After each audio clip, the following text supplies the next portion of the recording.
Good evening. In an age habituated to violence, nothing could have shocked the world more than the news from the Vatican today. Pope John Paul II, shot and seriously wounded, rushed to hospital, undergoing hours of surgery. Tonight, he is apparently in satisfactory condition. The 60-year-old pontiff was holding his weekly mass public audience in St. Peter's Square, driving in a white Jeep-like vehicle through a crowd of the faithful, estimated at 15,000 or more. As usual, he was surrounded by Vatican security men, but his large white-clad figure was clearly visible. As usual, he stopped so that he could greet children among the pilgrims. He had just completed one circuit of the square and was beginning a second when he was shot at close range. The Pope fell into the arms of his secretary, and the Jeep raced immediately away from the scene to the nearby Gemelli Clinic. The shots also wounded two pilgrims, a Jamaican woman and Ann Oder, a 58-year-old widow from Buffalo.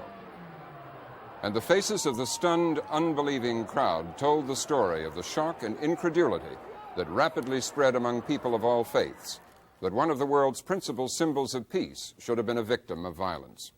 Tonight, the medical situation, the background of the assassin, and how the nature of this Pope made him an easy target. Jim? Robin, information on the man who allegedly shot the Pope has been dribbling out all afternoon, since shortly after he was apprehended at the scene and hustled away by police. It has now been established, more or less officially, that his name is Mehmet Ali Ağca, a 23-year-old confessed assassin and escapee from a Turkish prison. He was arrested and jailed for the 1979 assassination of a Turkish newspaper editor who was gunned down on an Istanbul street. Ağca escaped from prison a few weeks later, shortly before Pope John Paul was to visit Turkey.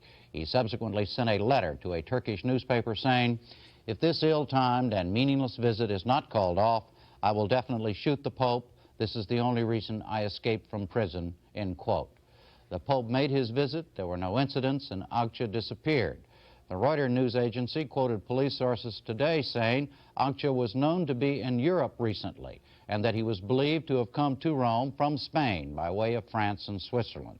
To give us more information on this man is Turkey's Deputy Permanent Delegate to the United Nations in New York, Ambassador Altimur Kilic.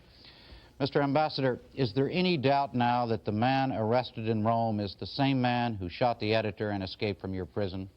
I don't think there is, but first, Jim, if I may, I would like to express the profound sorrow of my people, of the Turkish people, and myself, of course, at this dastardly act, which cannot be associated in any way with the Turkish people. Although he carries Turkish citizenship, from the way he has committed this crime, he cannot be considered a real Turk. I understand that, Mr. Ambassador. What is known about his background and family, education, where he came from, etc.? He had a secondary school education. He's about 23 years old, and he had been involved in many crimes of terrorism before that.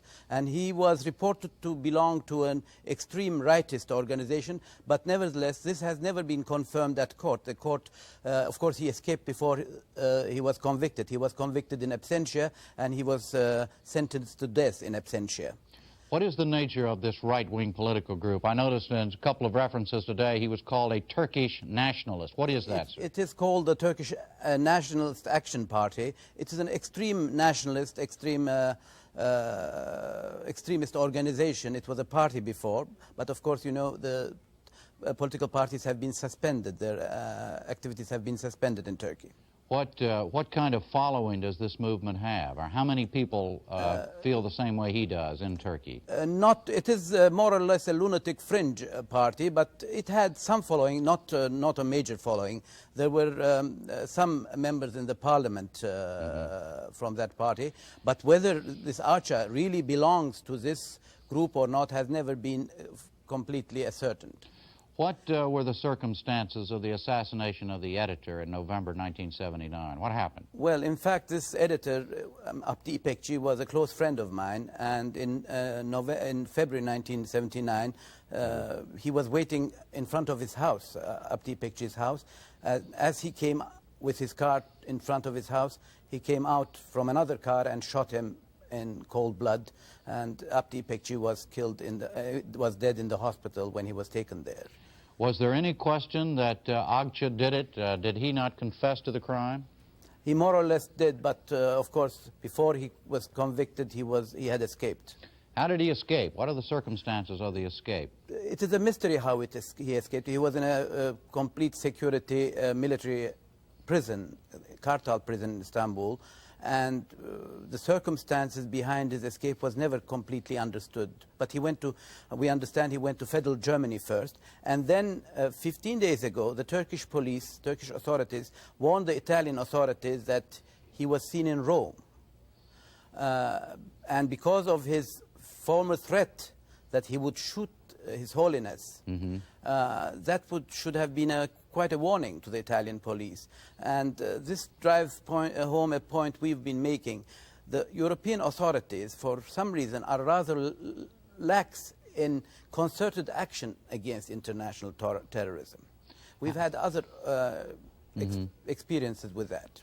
How did your government know he was in Rome? I don't quite know, but we just got word that the Turkish authorities had definitely warned the Italian authorities. An official warning. Official warning. This man who had threatened to kill the Pope was in Rome now. Yes, be on the lookout. Be careful. And in fact, 2 Turkish members of the Interpol are now on their way to Rome to help in the investigations. Yeah.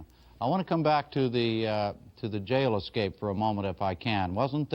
Isn't there an investigation still in progress in Turkey alleging that maybe some members of the military were in collusion with this man and helped him escape? The Turkish military has, in fact, taken action against the members of the National Action Party. The leader of the party is in trial with a prosecutor asking a death sentence for him and for his collaborators. And I think it's a very wrong notion to assume that there has been a collusion with any member of the Turkish military. I see. Turkish military are not extremist nationalists. They are nationalists, they are patriots, but not extremists in any way.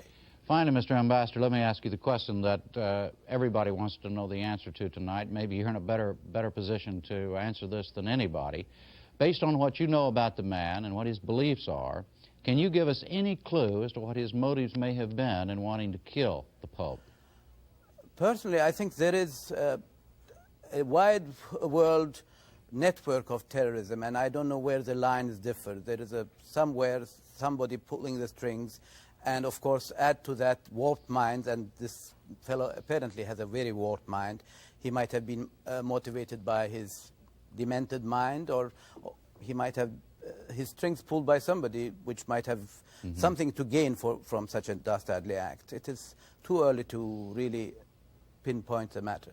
There was some references in that letter that he sent after his escape in terms of criticizing the Pope, coming to an Islamic country or whatever. Do you think it was a religious thing with him? Is that It possible? might be, but his reported leanings, extreme nationalism, is not religious fundamentalism. So I think it's more a warped and demented mind than anything else. All right. Thank you. Robin? Now, the medical side of today's story. The Pope underwent 4.5 hours of surgery for the removal of 9mm caliber bullets in his left hand, right arm, and stomach. Doctors said the bullet in the stomach pierced his intestine, and a piece of intestine was removed. No vital organs were injured. Surgery was described as successful, and the Vatican said there were well-founded hopes for his recovery. A Vatican spokesman said the pontiff, a former mountaineer and sportsman, has a strong constitution and should pull through without difficulty. To discuss further what this kind of injury might entail, we have Dr. Isidore Creel, attending surgeon and clinical professor of surgery at Mount Sinai Medical School in New York. Dr. Creel, how long will it take before his doctors can be sure that the Pope is really out of danger after an experience like this? I think that the greatest threat is within the next 48 hours. Certainly, if everything goes according to plan, he should already be a great deal better by tomorrow morning. I see. And the threat would be from what, for a man of his age? Yes, I think there are 2 primary threats. First is that there may have been some organ injured which was not recognized at the time of the surgery, and the other is the danger of infection. Since the intestine was damaged and intestinal content was therefore spilled into the abdominal cavity. In such a situation, there's always a danger of infection. Would the length of the surgery, 4.5 hours has been reported, suggest to you that a lot of that was concerned with trying to make absolutely sure that there were no further... Yes. Would it be exploratory, a lot of it? Yes, I think that that is a perfectly reasonable time for the operation, since a great deal of time, I am certain, was spent in very carefully examining all of the organs within the abdomen to be certain that there was no undetected injury.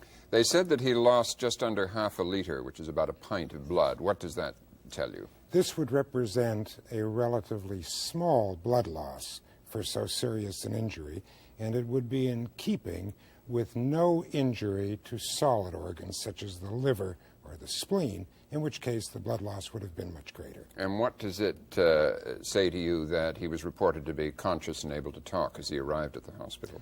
I think that this is probably a precise and accurate description. It would suggest that there had been no injury to his central nervous system or brain damage, and also that his blood pressure and pulse and heart action was sufficient to supply adequate blood flow to his brain to keep him fully conscious and alert. They say that a piece of intestine was removed. Is that a simple and everyday procedure, or is that one with some risk attending it? There is some risk, particularly if there has been no prior period of preparation of the intestine for this kind of surgery. Usually somebody undergoing that kind of surgery would not have eaten for a long time. That's right, and would have had some sterilization of intestinal content. Of course, there was no time for that here. The reason that is done is that a bullet which injures an organ may do its damage because of the heat it transmits laterally, as well as the direct cutting effect. Therefore, it is usually safest to remove a small segment of the damaged intestine and bring the ends back together again, rather than simply closing it. I see. We don't know yet what part of the intestine was concerned. Would it make much difference whether it was the large or small? Yes, sir. If I can just use this chart, you'll note this is a sagittal or side view. A bullet passing through the intestine may damage virtually any of the intra-abdominal organs. The content of the small intestine is usually liquid and is frequently sterile, so that injury to the small intestine is usually a much less serious problem, in contrast to the injuries to the large intestine or colon, where the content is semi-solid or solid and usually has a high bacterial count. The risk of infection used to be very great from such injuries because of the bacteria spreading inside the abdomen. Is that pretty well, is it easily taken care of now in injuries of this kind? Yes. Modern medicine can do that? Yes, it's quite easily taken care of with very thorough cleansing and irrigation of the abdominal cavity after the injury is dealt with, and by the administration of antibiotics. From what you know of Italian medicine and of the Gemelli clinic where he was taken, are there techniques as sophisticated and as up-to-date in the treatment of this sort of thing as they would be here in New York, for instance? Yes, I would believe so. Well, thank you very much, Dr. Jim. They say Pope John Paul is the most public of all world leaders, that to be exposed to close-up sight and touch was an integral part of his papacy. For some insight into that side of the story, Kathleen Jameson, a professor at the University of Maryland and an expert on the words and beliefs of the Pope. Is he a Pope that worried at all or worries at all about security? The Pope said at one point that if I'm not worthy to die, I'm not worthy to live. I suspect that given the nature of his central theme, which is the value of every human being, and given that his speeches are preoccupied with affirming the value of every individual, that he would be unwilling to take away his ability to make that theme concrete by actually reaching out to people and lifting children to him and talking to crowds. That concrete realization of his message is so integral to the message itself that if that were to be taken away, he'd be significantly less effective. And as an astute communicator, I'm sure he perceives that and would be unwilling to give it up. So his picking up children and walking in crowds and touching people was more than just a communications device, though, is what you're saying. I mean, it's an integral part of what he believes. This Pope's papacy is the most personalized of any recent papacy. In his encyclicals, in his speeches, in his informal communication, we hear him affirming a pastoral personal papacy. And to take all of those themes, so consistent across his whole life and all of his communication, and then not to expect that it would extend naturally into this type of symbolic gesture would be, I think, unrealistic. It's a natural extension of the way in which this man communicates. You heard what the ambassador said a moment ago, that his government notified Italian authorities. Let's just, I know we're so many things at this point are hypothetical, but let's assume that that information was passed on to the Vatican and to the Pope. Effect, based on what do you think that might affect what he would do as a result? The Pope's commitment to carry his message to his audience, which is what he does as Pope, that's his prime mission as Pope, is such that he must focus his audience and focus himself on the eternal destiny of man. Now, when someone adopts that as a central theme and then takes a great deal of concern about his personal safety, one would question whether he really believed that if I'm worthy to live, I must also be worthy to die. And so I would doubt that if one said to the Pope, there's an assassin in the audience, that the Pope would markedly change his behavior. His central concern seems to be to carry that message to his audience as clearly and as convincingly as he can. No way to protect him, then, as such. Unlike politicians who engage in handshaking, a Pope who will reach out and lift children over his head almost gleefully is probably impossible to protect. Also, the type of symbols that he engages most comfortably in involve him interacting with people in real environments. And so he hosted a Vietnamese family in the Vatican. He officiated at the wedding of a young couple in Italy. Now, those types of symbols involve a contact with the people that expose the Pope to this type of situation. Finally, let me ask you this. Clearly, just in personal terms, he is a very popular Pope. How would you assess his papacy thus far in more official terms, in terms of leading the church, per se? This Pope has affirmed every controversial position taken by Paul VI. And when Paul VI took those positions, they almost caused revolt in the church. This Pope has been turning around public perception of those positions by his style of communication and by revolutionizing the structure and form of papal documents. He's personalized the papacy. He speaks in first-person singular, I, instead of using the royal we. When Paul VI issued a deductively structured, formal, declarative document supporting priestly celibacy, where in place of that, John Paul II took the same position, supported priestly celibacy, but issued a pastoral letter that opened by saying, "Dear brother priests." It was a conversation with the priests issued on Holy Thursday, the day in which priests recommit themselves to their vows. And its tone was low-key. And instead of saying authority, tradition are the bases for this church stand, he tried to recontextualize the priest's commitment to celibacy by saying that when you make a promise to God freely, it is a promise you must keep. That's symptomatic of the way his papacy has functioned. He's taken consistent positions consistent with those of his predecessors, positions that were unpopular when articulated in the past, and wrapped them in a new style and educed new lines of argument in their support. And in the process, that coupled with this highly personalized approach to audiences, he's gotten the world to listen and at least to be open to rethinking their rejection of some of his conclusions. And that's remarkable in a very short period of time. Thank you. Robin? Another view of this unusual Pope now from Joseph O'Hare, editor-in-chief of America magazine, published by the Jesuit order.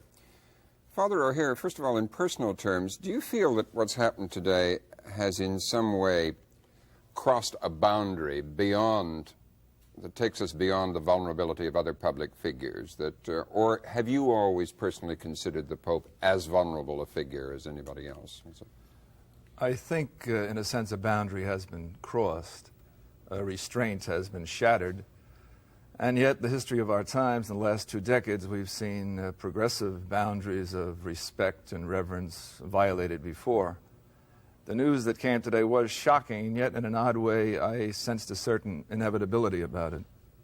I was in Rome when Carlo Azeglio was elected Pope in October 1978, and we had that first glimpse of what has become a very familiar style He met the journalists, I think, 2 days after his election, and he surprised everyone, most particularly the Vatican Monsignori who were escorting him up the middle aisle, by breaking from the ranks and shaking hands and working the crowd almost the way Lyndon Johnson used to. And it was very exciting, and the journalists started tumbling all over one another. And a woman standing next to me looked at me and said, "Do you think he will be the first pope to be assassinated?" So that was 48 hours after he was elected pope. Her reaction, I think, to this remarkable, highly personalized accessibility that would characterize his style, but I'm sure also a remark that came out of that rather grim sense of the times in which we live. Would you agree with Kathleen Jamieson that he won't be able to hide behind a new screen of security and yet conduct the papacy? That he couldn't conduct the papacy in his way and be conscious of security? Well, I think it's probably true that his whole temperament and his personality would militate against extreme caution or extreme restraint.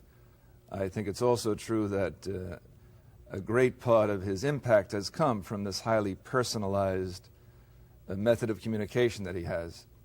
I don't think I'd go so far to say that he could not conduct the papacy if he cut down on some of this accessibility, but surely it would be a change in style. Does his influence come from the literal pronouncements, however intimately they're worded, as we just heard, on controversial issues, or by the sort of force of his character and moral authority, do you think, so far? Well, I think a number of people have pointed out an interesting phenomenon with this pope. I think he's an enormously popular pope, in some respects perhaps more popular, more universally popular, with non-Catholics than with Catholics. There are pockets of dissent within the Catholic community, precisely because he has been so forthright in enunciating points of doctrine on which there is significant disagreement. But I think the phenomenon is this, and the paradox is this, that even those who disagree with him find him a very appealing person. So I think his trip to the United States, for example, was a huge popular success, but I'm not sure that he changed too many minds on some of these controversial issues. This may seem too worldly a question for this evening, but it's noticeable that the attack on Ronald Reagan has produced a great upwelling of affection for the man in this country, and it's been noted that that's had a political effect. Is there any equivalent of how this incident could have an effect throughout world Catholicism?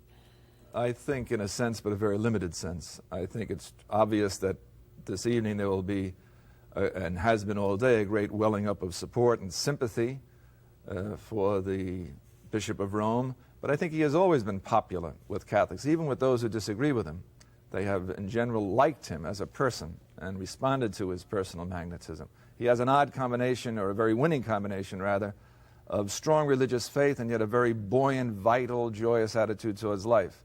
And as we know, that's not always true of religious people. Sometimes religion brings out the worst in people.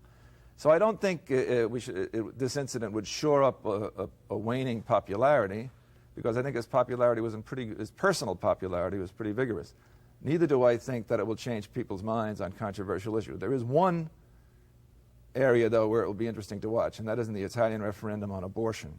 The Pope had taken a very strong position on that, and some of the criticism that he was getting from the Italian press had become increasingly personal. I'm sure that that will be muted now in the days ahead. In fact, he was shot about an hour before there was due to have been a big mass demonstration against his position in Rome today. So I would think that would defuse somewhat, at least the bitterness of the opposition to him on that point. Well, thank you. Jim? Kathleen Jamieson, to follow up on some of the things Robin was talking to Father O'Hara about, is it possible that the Pope's extensive world travel, where he has become a political figure, or by his presence there, got himself involved in local political issues just by being there in Latin America, or even his visit to a Muslim country like Turkey, has made him vulnerable to political attack, even to political assassination? No more so than Paul VI, because Paul VI traveled a great deal as well. It's clearly the accessibility involved in papal travel does open the Pope to this kind of attack. But we've got to remember this attack occurred successfully in his backyard. It didn't occur anywhere on the foreign visits. Mm-hmm. So no, I wasn't meaning just the fact that he was making himself physically vulnerable, but that he was seen more in political terms, than in religious terms by those at least who might differ with the position that he took by going to a different country. That was my point. I didn't make it very well, but that's what I meant.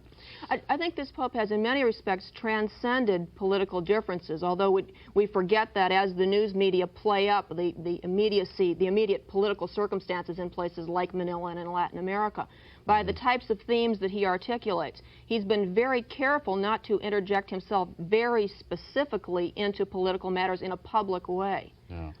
Ambassador, let me ask you this. His trip to Turkey, an Islamic country, how was he received? Was that viewed as a political trip, or how was that viewed when he was there? Jim, as you know, Turkey is a secular country, and his Pope was extremely well received. The Turks have great respect for this man, who is obviously a remarkable man of peace and religion. So it was extremely well received, and there was no problems whatsoever. Yeah. Father O'Hare, what's your view of this, whether or not the Pope himself has made himself a political figure?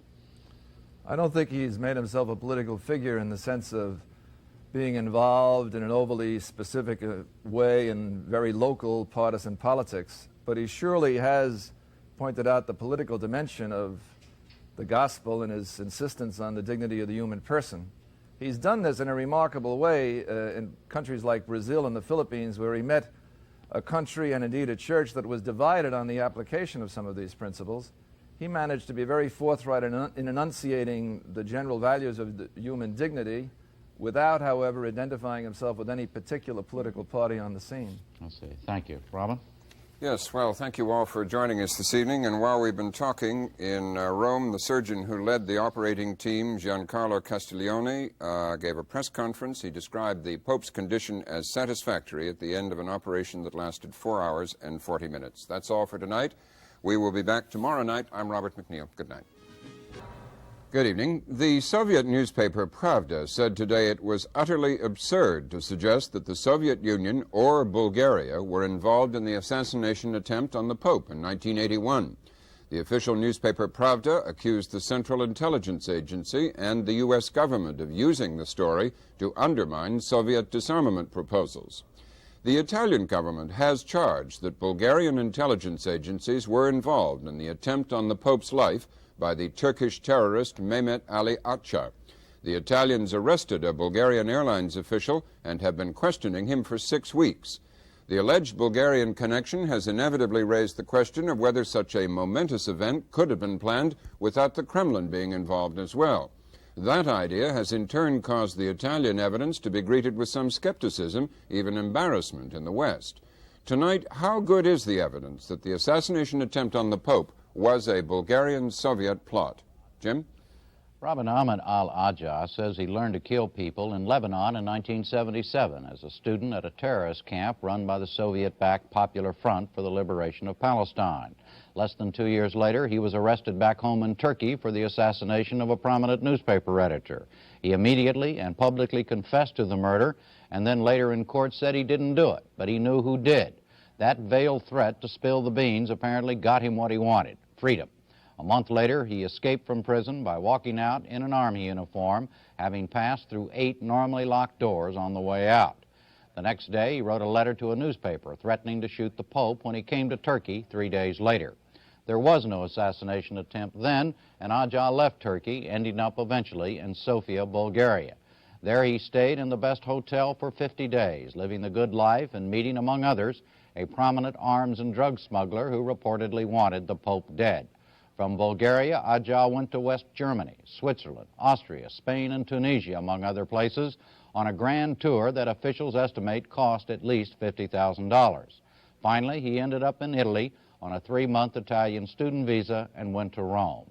There, through the good offices of the smuggler back in Sofia, he met 3 Bulgarians, the airlines official and 2 Bulgarian embassy employees, all of whom allegedly assisted in Ağca's attempt on the Pope's life in St. Peter's Square. That is a rough piecing together of some of what has come out thus far, all of it drawn from what Italian officials have either released or leaked, or from the independent journalistic investigations conducted by Reader's Digest and NBC News. Both of the American news organizations were assisted in their investigations by Paul Hinzig. He worked as a specialist on Turkish terrorism, the Soviet Union, and Eastern Europe at the National Security Council in the Carter administration. He is now a research fellow at the RAND Corporation. First, Mr. Hinze, is there anything you would add to my description of what the evidence is up till now? Well, there's a lot of other evidence, and some of it involves Bulgarian connections. Some of it is coming out at the present time as a result of the arrest in Germany of an interesting Turkish figure by the name of Çelebi. It appears that the story is even more complicated than we've seen to date, and I have the feeling that a great deal more is going to come out over the next few weeks. Clearly, the Italians have collected far more than they've revealed. What does it add up to you at this point as we sit here tonight? Well, I think the evidence is almost incontrovertible. The Bulgarian connection with Turkish terrorism goes very far back in time. It goes way back into the 70s. It probably even goes back into the 60s. The Bulgarians were smuggling arms into Turkey, supporting terrorists over a long period of time. They were aiding and abetting drug traffic. They were giving lenient treatment to a group called the Turkish Mafia of international smugglers and unprincipled business dealers who could not find refuge, certainly for any period of time, in any Western country. This is most peculiar in a communist country where everything that goes on is basically, in the last analysis, controlled by the state. But what about the direct connection between Ağca and the Bulgarian and the official Bulgaria? Well, Ağca was an extremely well-known personality in Turkey. For a year, Ağca was in the headlines in Turkey. When Ağca escaped, it was all over the Turkish press and it was all over the world press. It's inconceivable that Bulgaria, which after all does follow Turkish affairs closely and which is right next door, didn't know who Ağca was. Under those circumstances, it's very difficult to imagine that Ağca could arrive in Bulgaria, whatever passport he was carrying, and not be known to the Bulgarian authorities. The estimates of Ağca's stay in Bulgaria actually vary from perhaps 6 weeks to 6 months. We really don't know. This part of it has not been clarified. Ağca left Turkey under very mysterious circumstances after escaping from prison. In the dead of winter, he went over high mountain passes into Iran, of all places. Iran, at that point, in the early weeks and months of 1980, was one of the last places in the world anybody would want to go to seek refuge. You'd get into trouble by simply standing on the street in Iran in those days. The Iranians were holding the American embassy hostage. They were the country was in a state of disorder. Why Ağca went to Iran and where he went from Iran has never been clarified. Well, one piece of speculation I read today was that he went from Iran to the Soviet Union. Is there anything it's to entirely possible. After all, the Soviet Union is right next door to Iran, and Sure. It would be a very nice way to go in the back door. All right, now you've been to Turkey and you've talked to Ağca's family. Ağca, from the very beginning, I mean, so the day after the assassination attempt on the Pope has been described as a religious fanatic, as a crazed terrorist. Now the most recent designation has been he was a cool hired gun. What is your feel for this man? How would you describe him? Well, he's much closer to being a cool hired gun, certainly, than he is to being a religious fanatic. There was nothing religious about Ağca. I verified this by talking to his mother, his brother, his sister, and the people in his hometown. Ağca was a very typical young Turk in that sense. He was no more religious than most young Turks are today, and no more religious than most young people are in most parts of the world. He seldom went to mosque. He observed only the standard holidays. He showed no interest in religion. He never wrote anything about religion. Ağca, on the other hand, was a very bright student. He had a reputation in high school for being somewhat of a loner. His nickname was Emperor because he held himself above others. He had good grades. He read a lot. He had a reputation for knowing a lot among his fellows. This leads me to think that Ağca was spotted somewhere fairly early as a very promising recruit to terrorism. And he was in it for the money, and the money was there. Well, the money began to flow very early. One of the things we discovered in the course of the NBC program last spring and summer, was that sums of money began moving into bank accounts fairly early in Ağca's career. This is most extraordinary for a student anywhere in the world of modest circumstances. Well, thank you. Robin? Now we hear from a man who has studied Bulgarian intelligence and believes Bulgarian involvement with terrorist groups in Italy goes far beyond the Ağca affair. He is Michael Ledeen, a senior fellow at the Georgetown Center for Strategic and International Studies. Mr. Ledeen was a special advisor to Alexander Haig when he was Secretary of State.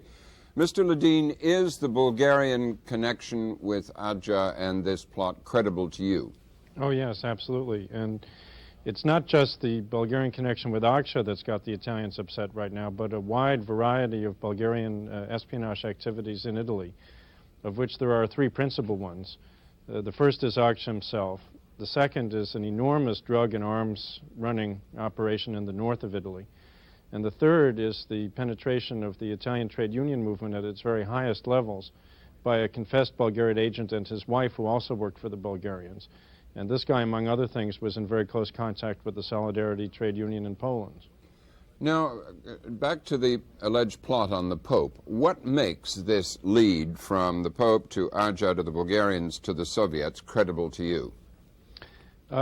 Motive and opportunity, the usual things that you look for in analyzing a crime. The Russians had every motive to remove the Pope from the world scene. Describe that motive to us, as you see it. Well, the Russians face in the Polish case a tremendous threat to the empire. If Poland goes independent, if freedom really gets a toehold in Poland, there's no telling where it may lead, and this threatens the entire Soviet system. The real leader of Poland is the Pope. He is the great legitimate figure of authority in that country. The great majority of Poles are Catholics, not communists, as we found out when he made his trip there, and American television reporters interviewed people on the streets, and they told them this. And if you look at the Solidarity movement itself, all their leaders carry pictures of the Pope. There are pictures of the Pope hanging in the Gdansk shipyards. Wałęsa comes to the Pope, talks to him, looks to him for spiritual and political guidance. So that for the Russians, as they contemplated a military operation in Poland, and remember they had to contemplate the full range of military operations, a figure of a Pope, a man who wrote a letter to Brezhnev saying, if you invade Poland, I will lead the Polish resistance, is a tremendous threat. And under those circumstances, they had to consider removing him.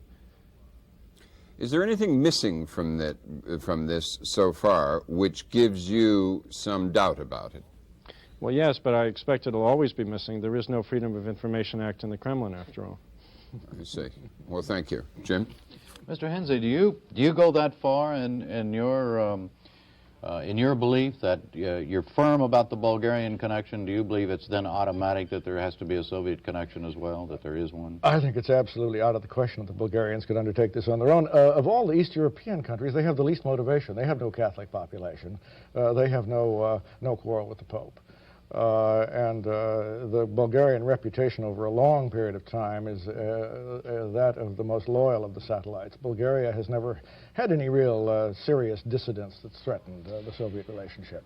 We'll probably never know the answer to the question I'm about to ask the two of you, but both of you have studied this. What is your best guess? Do you think that Ağca was literally approached and hired to kill the Pope for a certain amount of money, or do you think it just, what do you think actually happened? Did the Soviets make the decision to tell the Bulgarians, go find somebody? The Bulgarians go, we got this guy, okay, here's some money, go do it?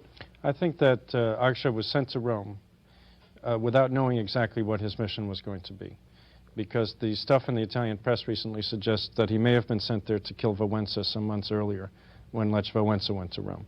So that he certainly was there twice, because he checked into the same hotels using the same alias and the same phony documents the first time when Wałęsa went to Rome. So my guess is the Russians put him there and said, perhaps we'll get Wałęsa, perhaps we'll get the Pope, depending on how their contingency planning was going in Poland and how developments unfolded. I think it's possible also that the whole operation against the Pope may have been kept on a standby basis until some real opportunities developed. And the opportunity that developed, which has received very little attention, is the fact that Cardinal Wyszynski, along with the Pope, the real symbol of nationalism and religious strength in Poland, became deathly ill in March of 1981. Now, that is exactly the time when Celebi in Germany says that he went to Zurich to meet Ağca and offered to pay him 3 million marks to assassinate the Pope. Gentlemen, there's one fly in this ointment, as I'm sure you're aware of, is that Ağca wrote a letter in 1979 to a Turkish newspaper threatening to kill the Pope. That was long before there was solidarity, long before there was a problem in Poland. Well, there was a problem in Poland at that point. I think the Russians were concerned about the Pope from the moment he was elected.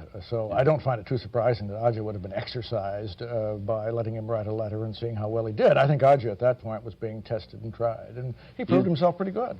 You think he was told to write the letter? I think he was probably told to write the letter, yes. I can see no other reason why Ağca would write a letter about the Pope. The Pope's visit to Turkey went off very successfully, and there was no opposition to it. Thank you. Robin? For another perspective, we have Harry Gelman, former specialist on Soviet bloc intelligence for the Central Intelligence Agency. Currently a senior fellow at the Rand Institute, Mr. Gelman is working on a book about détente. He joins us tonight at public station KCET in Los Angeles. Mr. Gelman, do you find this story credible? I am inclined to think that, on balance, it is more likely to be true than not, but I'm not quite as convinced as Mr. Henze and Mr. Ledeen. What causes you some doubts about it? Well, I think, I'll give you the positive side first. I think there is if the Italian press leaks are substantiated in court and stand up, the accusations against the Bulgarians who have been accused, then I think there's a very strong circumstantial case linking it to the Bulgarian government, to the KGB, and to the top Soviet leadership, including Brezhnev. I think the chain of evidence goes all the way up to the top. And it would have to go through Yuri Andropov, who was then Indeed. the head of the KGB. Indeed. If Antonov and the other two Bulgarians did, in fact, connive at the assassination of the Pope, if that is proven, and has not yet been proven, then these people are almost certainly members of the Bulgarian intelligence service, I would think. The Bulgarian government has to be aware of this. The Bulgarian government and intelligence service, we take for granted, is massively controlled by the KGB. The Soviets, on their part, do not delegate authority of this kind. If any Soviets were involved, it would have to have been passed all the way up to the top of the KGB. And Mr. Andropov at that time would not have done it on his responsibility. It would have had to have been approved by Mr. Brezhnev. So the chain of logic leads all the way up to the top almost immediately. On the other hand, there are some points which give me pause and which I think others have been puzzled by. What are they? For example, is it plausible, is it really plausible that the Soviets thought that killing the Polish Pope would really solve their problem? It's conceivable, but I'd want to see some more evidence. I'm not sure I'll ever get it. On the other hand, on that very point, one could argue that in May of last year, the moment the assassination attempt occurred, the Soviets were at their most desperate state in Poland. And it must have seemed to them by no means as clear as it now seems that they could wrap it up as easily as they have done in practice.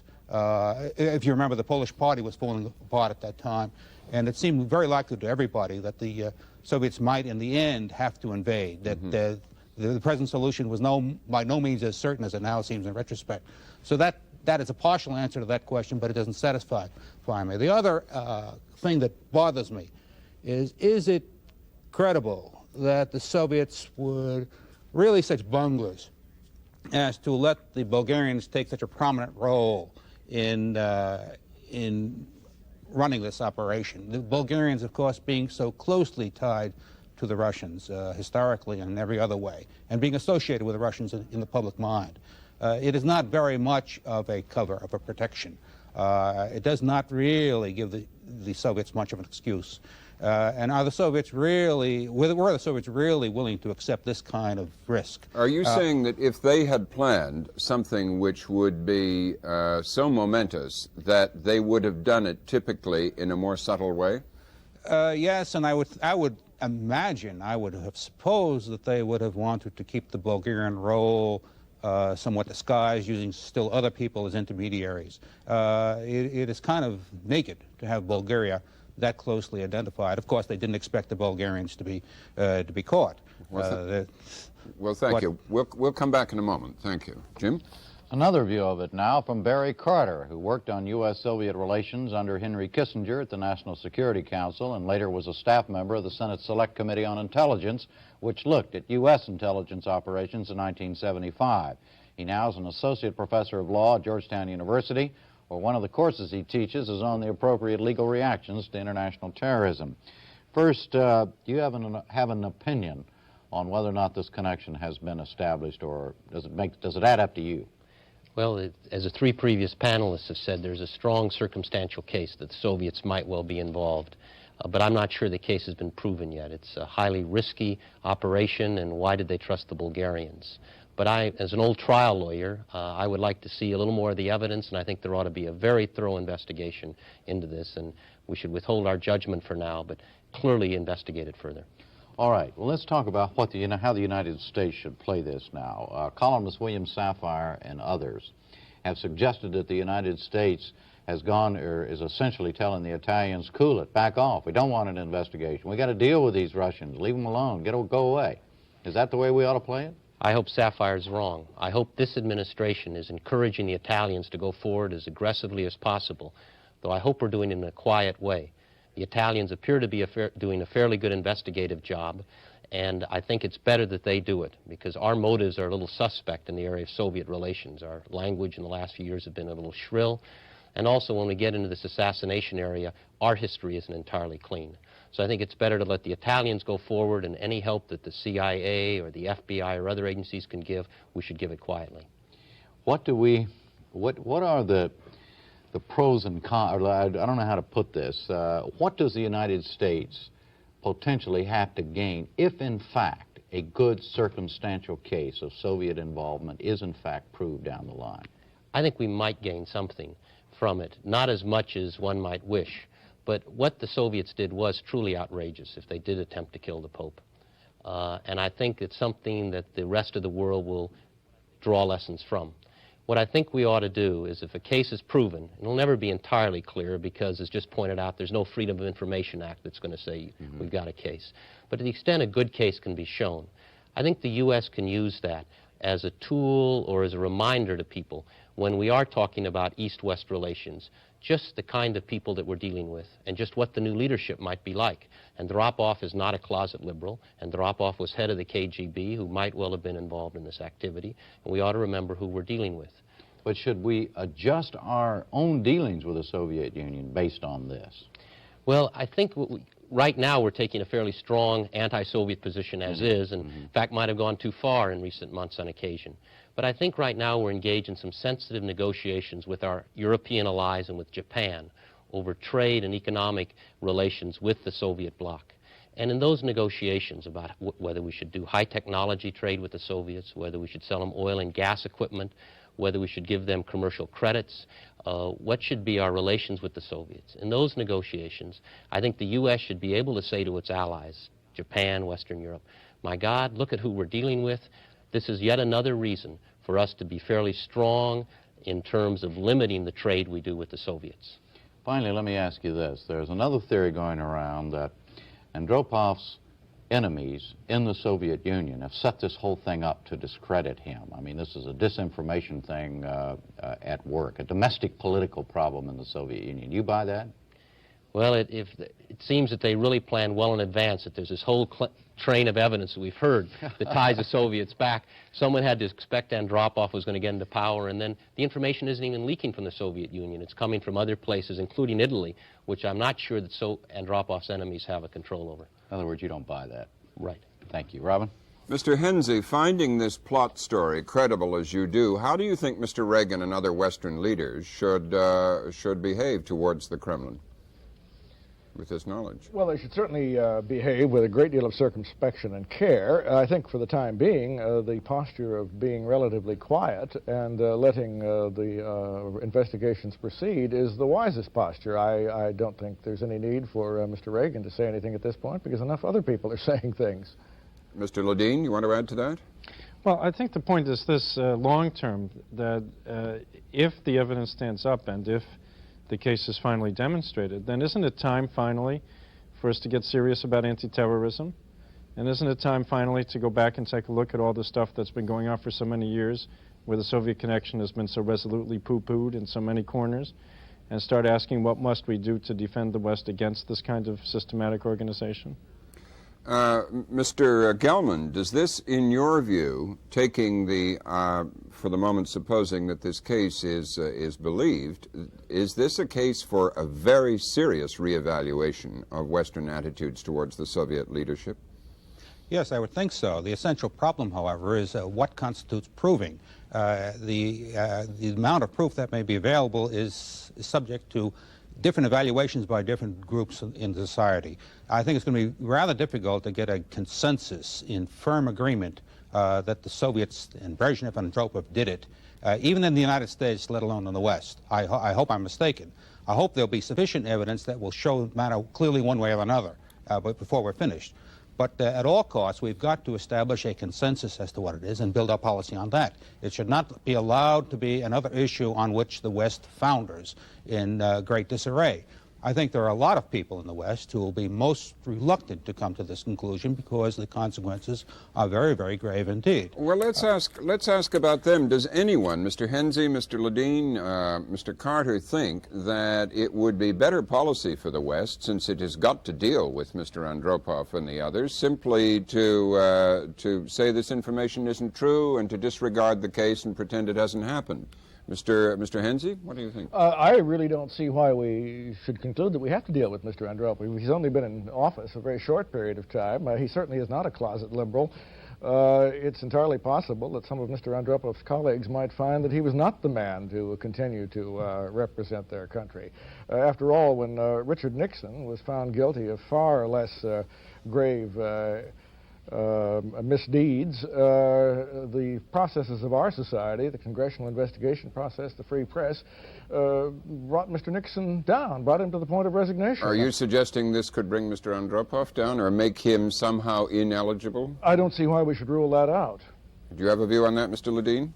I don't. I'm not a Soviet expert, but I'd want to make just one minor point, and that is that I don't think that documenting this case is an earth-shaking event in one's understanding of the Soviet system, since if it's not this case, it's one of another case, one of a whole series of cases. The point is that Soviet society, and the KGB in particular, is a society and an organization that do this kind of thing. That is what it is there to do.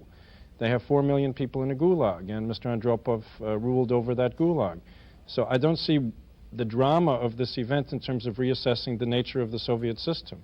It's a tremendously important case. It was the Pope, after all. Well, sure, it was the Pope, but the point that has to be made in terms of assessing the evidence, I think, is that Italy, which has been one of the most prudent and soft-spoken countries in the world on this subject, even though it's been run over by terrorists for years, is on this case, the only one in which it has the first-hand evidence, very outspoken.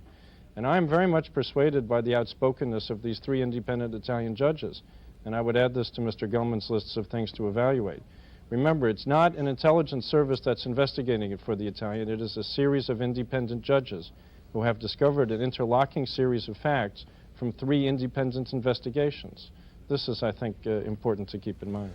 Well, thank you, Mr. Ledeen, Mr. Henze, Mr. Carter, and also Mr. Gelman in Los Angeles. Good night, Jim. Good night, Robin. That's all for tonight. We'll be back tomorrow night. I'm Robert McNeil. Good night.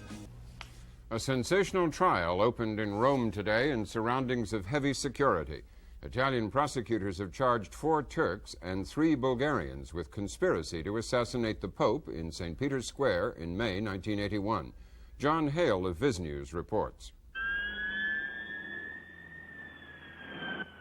Tight security surrounded the court as the trial resumed of the 8 men accused in the conspiracy. The whole case depends on the man seized at the scene of the shooting, Mehmet Ali Ağca. Ağca's named 8 others, 4 Turks and 4 Bulgarians, who he claims were part of an international conspiracy to kill John Paul II. In court were a Bulgarian airline official, Sergei Antonov, and 2 Turks. The other accused are presently beyond the reaches of the court, but may still be tried in their absence. In his testimony, Ağca said the assassination plot was a Kremlin-inspired scheme to get rid of the Polish Pope, who was a clear supporter of the troublesome Solidarity movement in his homeland. But Ağca's given many hours of often contradictory statements. These will do nothing to impress the court with the reliability of their main prosecution witness. Over the weekend, the Pope met with an official delegation from Bulgaria. They repeated their denials of involvement, but His Holiness declined to respond.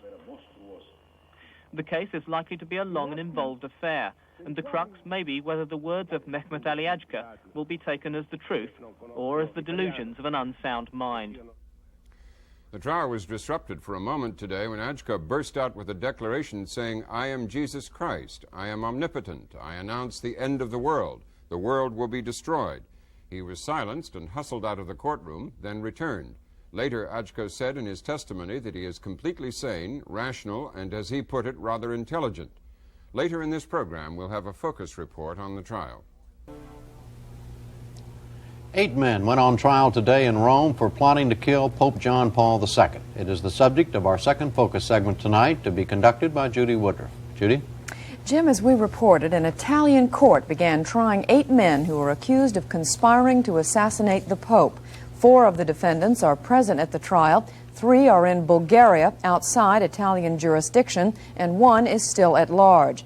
The key witness against them is Mehmet Ali Ağca, the Turk who was convicted in 1981 of shooting John Paul II. At first, Ağca said he did it on his own, but later he changed his story and said it was a conspiracy. Ann McMillan of the CBC has examined Ağca's accusations and their implications. Her report includes a reenactment of the shooting based on his testimony in an examination before today's trial.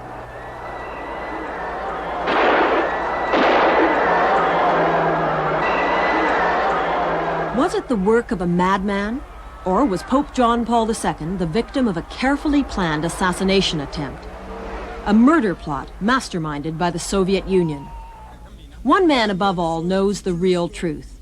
He's Mehmet Ali Ağca, the Turkish gunman who came so close to killing the Polish Pope. Why did you do it? Why did you... At the trial that found him guilty of attempted murder, Ağca maintained a stony silence. But he has since made an incredible confession. He's told his story to a judicial inquiry headed by Ilario Martella, a highly respected Italian judge. Judge Martella spent 2.5 years on the Ağca inquiry, and his dramatic findings are summarized in this 600-page document. Through lengthy conversations with Ağca and others, the judge has been able to piece together a chilling tale of international intrigue and terrorism. For if the Turkish gunman is to be believed, and in this report the judge makes it quite clear that he does believe Ağca, the shooting of the Pope was ordered and paid for by the Bulgarian Secret Service. Ağca's amazing story starts in the slums of his Turkish hometown, Malatya. Childhood street crime led to contacts with the Turkish underworld, which smuggles drugs and arms between Turkey and neighboring Bulgaria. His terrorist training began at the age of 20, when Ağca says he spent 2 months at a special camp in Syria. Here, he told Judge Martella, he was taught to use firearms and explosives by experts from Bulgaria. Ağca saw himself as a mercenary, ready to do anything for money, especially if it involved political destabilization. Back in Turkey, his brand of terrorism made him the perfect hitman for a powerful group of right-wing extremists known as the Grey Wolves. Funded by the underground smuggling with Bulgaria, the Wolves' main aim was to turn Turkey into a fascist state. They killed anyone who got in their way. In 1979, Ağca murdered a left-wing newspaper editor in Istanbul. Turned in by an informer, arrest and a life sentence for murder could not stop Ağca. A dramatic escape from Turkey's top security jail was organized by his paymasters in the Grey Wolves. The day after his jailbreak, Ağca wrote a prophetic letter to a national newspaper. He threatened to kill the Pope, who was about to visit Turkey. The elusive murderer then disappeared from sight. In his statements to Judge Martella, Ağca has given a vivid picture of his life on the run. His sponsors in the Grey Wolves hid him in safe houses. They gave him money and various false passports, and in July 1980, Ağca slipped across the Turkish border into Bulgaria and headed to Sofia to make contact with Grey Wolf supporters there. It was here, in Sofia's luxury hotel Vitosha, in a room on the 17th floor, that Ağca says the plot to kill the Pope began. In his testimony to Judge Martella, Ağca tells of being approached by a Turkish agent for the Bulgarian Secret Service. He asked me if I was still thinking of killing the Pope. I said yes. He introduced me to a member of the Bulgarian Secret Service. It was arranged the attempt would be carried out in Rome. The Bulgarian Secret Service agreed to pay 3 million German marks. My role was to be that of hitman. Claire Sterling, an expert on international terrorism, has written a book about the papal shooting. She concludes that not only the Bulgarians, but also the Soviet Union is behind the plot. She says, worried about the effect of a Polish pope on the rise of solidarity, the Soviets ordered the Bulgarians to kill the pope. I think it's just logical. They have to have been working for the Russians, first of all, because everybody Any defector from the Bulgarian Secret Service who has been interviewed, and several have been debriefed, will tell you the same thing. It is impossible for the Bulgarian DS, the Bulgarian Secret Service, to undertake any kind of act of importance outside of its own borders without the approval of the Soviet KGB. Why? Why kill the Pope? Well, I think that this Pope represented an intolerable challenge to the Soviet leadership, to their feeling of security, because without him, solidarity could never have been born, and the movement threatened to spread throughout the Soviet bloc. Ağca's movements after he left Bulgaria support the theory that he was part of a highly organized plot. In August 1980, the Turkish terrorists began a complicated crisscrossing of Europe. His travels, which have been verified by Judge Martella, were designed to cover up his trail. When he reached the island of Majorca in 1981, Ağca claims he got word that the Bulgarian Secret Service had handed over the $1.2 million agreed upon. The shooting of the Pope was to go ahead without delay. On May 10, 1981, Ağca slipped into Rome on the crowded train from Milan. The date for the shooting had already been set. The Pope was to be killed in 3 days' time. Ağca says 4 accomplices were waiting for him. 1 a fellow Turk, the other 3 Bulgarians. There was Oral Celik, a grey wolf terrorist from Turkey who was to act as second gunman in St. Peter's Square. Sergei Antonov, a manager of Bulgarian Airways in Rome. He was to drive the getaway car after the shooting. Zelio Vasilev, military attaché at the Bulgarian embassy in Rome. He was the overall boss of the operation. Todor Ivazov, a cashier at the Bulgarian embassy. He was the secret agent Ağca claims he met in Sofia. Ağca says clandestine meetings had already been held in Ivazov's Rome apartment. Now it was time to finalize plans. At meetings in cafes, Ağca claims the 3 Bulgarians briefed the 2 assassins about the shooting. At a room in the YMCA, the gunmen were shown photographs of the Pope. They used the pictures to plot the Pope's movements around St. Peter's Square.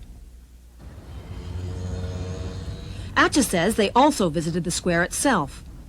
4 times in 3 days they inspected what was to become the battleground. Ağca says the Bulgarians pointed out where the crowds would stand, where the police were stationed. They discussed exploding panic bombs after the shooting to confuse the crowd and cover their escape. A truck with special Bulgarian embassy customs clearance would then take them out of the country.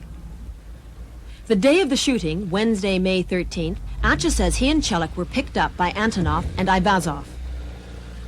We went in a dark blue Alfa 2000. All 4 of us in that car, driven by Antonov, went immediately to the Corso Trieste. Antonov left the car. He returned a short time later with 2 overnight bags, each containing a pistol and a panic bomb. We then went towards St. Peter's Square. There, according to plan, Antonov parked the car near the Canadian embassy on Via della Consolazione. Ağca says the Canadian embassy was chosen because it's close to a one-way street leading out of the area. Antonov was to wait in the car, Ağca says, wearing a false beard to avoid recognition. Celik and I left Antonov and went towards St. Peter's Square. Our disguise consisted of a pair of sunglasses for each of us and the camera for me. Towards 5 o'clock, the Pope came out in a white jeep. The arrangement was that the shooting was to be done when the car made its second turn. Pretending to take photographs with the camera, I could catch Celik's attention. Just as the Pope's car arrived at where I was positioned, after Celik and I had signaled one last time, I got rid of the camera and took the pistol from the inside left belt of my trousers and fired 2 or 3 shots at the Pope.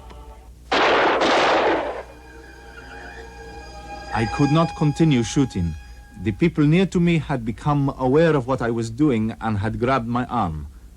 I tried to escape. I did not succeed. As Ağca pointed the finger, arrests were made. Sergei Antonov was picked up in Rome. The other 2 Bulgarians named by Ağca escaped arrest only because they had both left town. After spending a year in Italian jail, Antonov is now under house arrest.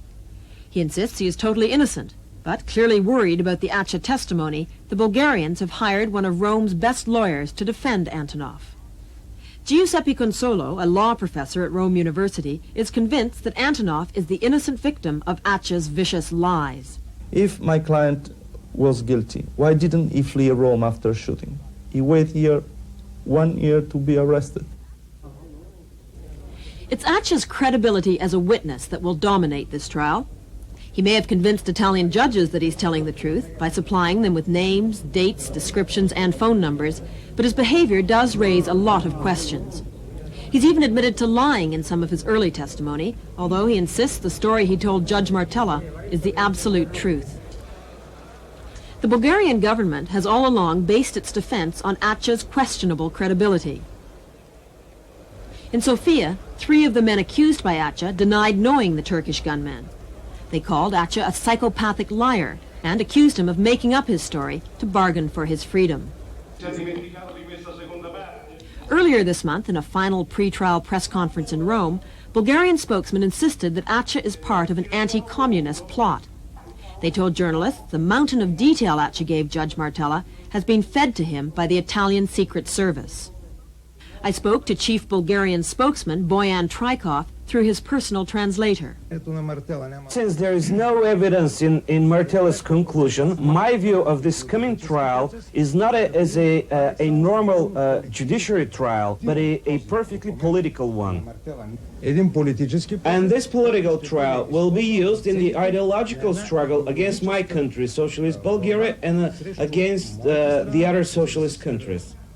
Whether the Bulgarians, and by implication the Russians, were involved in the plot to kill the Pope is the central issue at the trial being held here in Rome.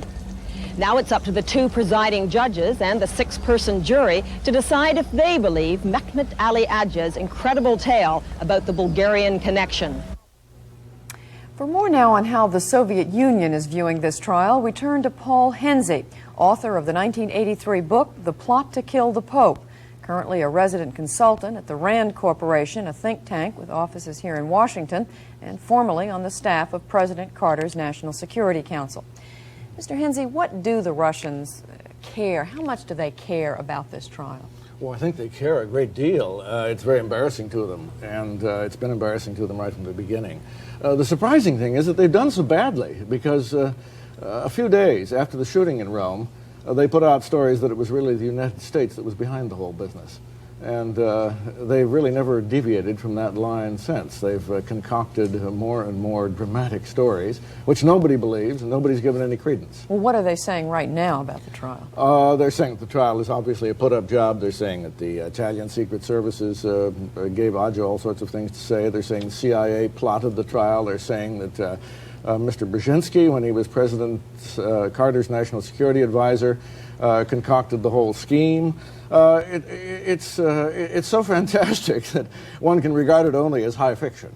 What do they think is going to happen? Do they think the Bulgarians will be convicted, or what? I think the Russians are are almost convinced the Bulgarians will be convicted. I think their main fear is that Antonov may actually slip in the course of this, what is probably going to be a very long trial, and may make some admissions that will be very embarrassing to them. Such as? He could go all the way and simply confess to the role that he played. So far, it's been a stonewalling job, but one can't be sure what's been going on behind the scenes. But doesn't so much of this depend on Ağca? We've been calling him Ağca, but I gather it's Ağca. Oh, the name is pronounced Ağca in Turkish, yes.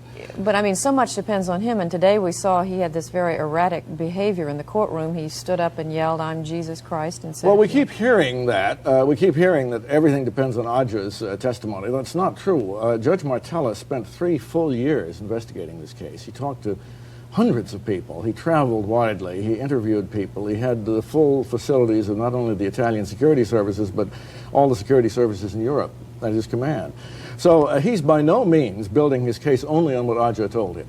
What Ağca told him is obviously important, but Judge Martella, who is one of Italy's most outstanding magistrates, did a very, very thorough job. And therefore, when we keep hearing that Ağca is a liar, and everything depends on what Ağca says, and therefore one can't believe anything because Ağca lies. Well, this is a whole series of non sequiturs recently, because really, because in the beginning, Ağca was told to lie, and part of the whole scheme was that Ağca was lying about what he said. When he committed his first murder in Turkey, he was lying. When he was engaged in this whole preparatory operation, he lied over and over again. That's well, how do we know he's telling the truth now? Well, Judge Martella has concluded on the basis of 3 years of investigating, 3 years of interrogating other witnesses, 3 years of meticulous checking of the physical circumstances of each place where Ağca said he met the Bulgarians, that Ağca was not lying.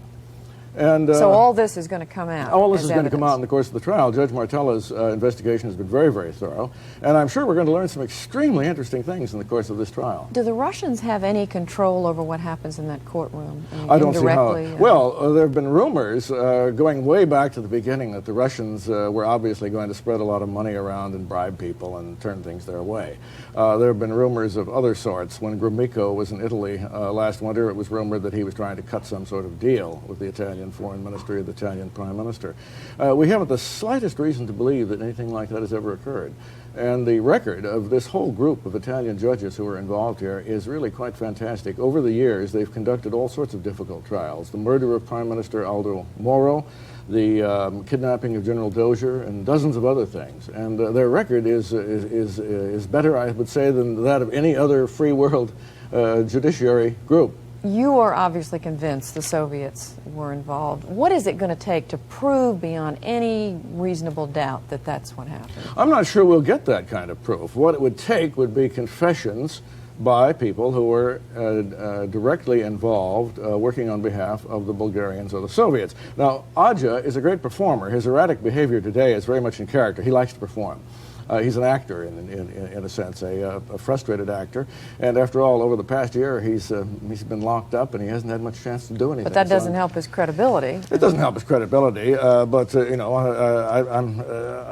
at this point, I suppose he's worried about his credibility. But I think he's more interested in being the star in a major international performance. He's obviously somewhat of a megalomaniac, always has been. What about the Soviets? Do you think they would have any notion, any desire to try this again, assuming they and the Bulgarians? No, obviously, people that plan this sort of thing obviously don't plan to get caught, and the Soviets clearly didn't plan to get caught. The whole thing came apart. It was rushed at the last minute. It came apart in ways that people didn't anticipate. But they had got away with so much in Italy, as one of the Bulgarian defectors, Montarov, said a couple of years ago when asked, well, why weren't they more careful? He said, well, look, they've been getting away with things for 10 years. Why should they have been careful on this? But you're convinced. I mean, no doubt in your mind, even though, as you said, it's going to take confession on the part of someone. I'm convinced because I'm convinced for a whole variety of reasons, but there is nobody has ever advanced any other explanation for this plot. It was obviously an involved plot. And the only explanation the Soviets have managed to advance is that the United States was behind it. And this is just too absurd to take seriously. Well, Paul Hensey, we thank you for being with us. Thank you.